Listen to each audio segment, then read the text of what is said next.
Après mon périple dans le sud de la préfecture de Nara, je suis de retour dans la ville de Nara, et plus exactement au Nara Visitor Center and Inn.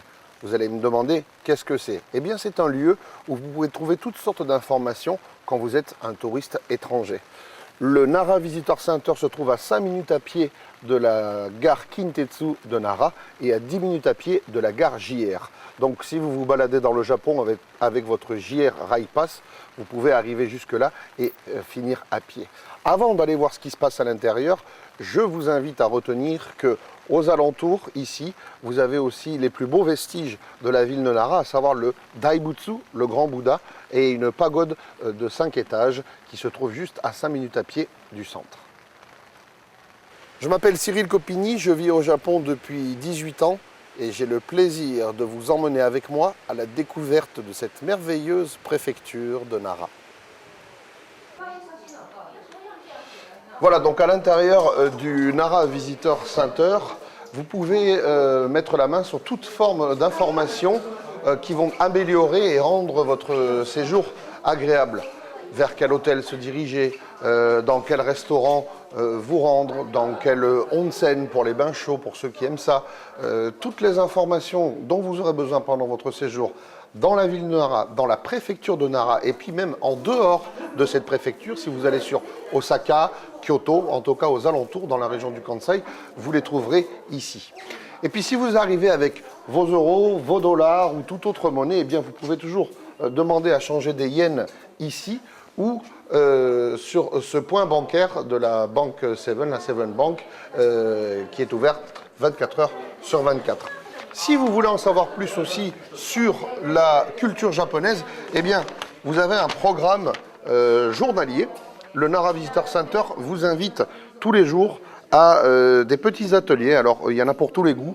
Ceux qui aiment la calligraphie, ceux qui veulent découvrir la cérémonie du thé, ceux qui veulent en connaître plus sur l'histoire de Nara, ceux qui veulent en savoir plus sur l'ikebana, l'arrangement floral. Et il y a même des petits cours de japonais pour débutants. Ce mois-ci, là, on est en novembre.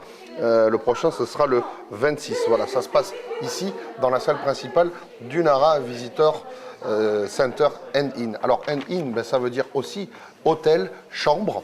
Les chambres seront ouvertes à partir du printemps, non pas du printemps, pardon, de l'automne 2016. Donc vous pourrez aussi venir, non pas seulement juste laisser vos bagages, mais carrément passer une nuit dans ce centre très sympathique où la plupart du staff parle anglais.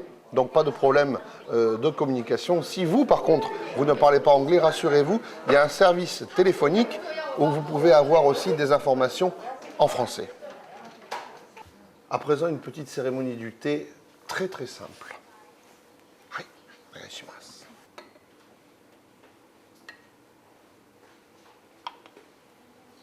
Hitosaji thé, Hitosaji dake.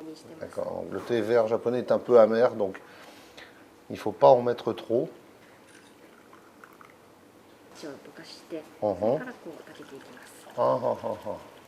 Donc d'abord, il faut faire fondre le thé vert lentement et après, on remue pour faire de la mousse.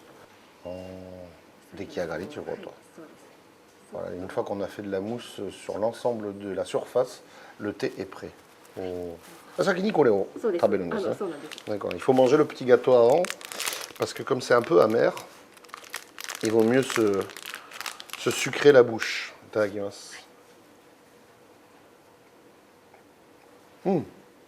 Gâteau sec.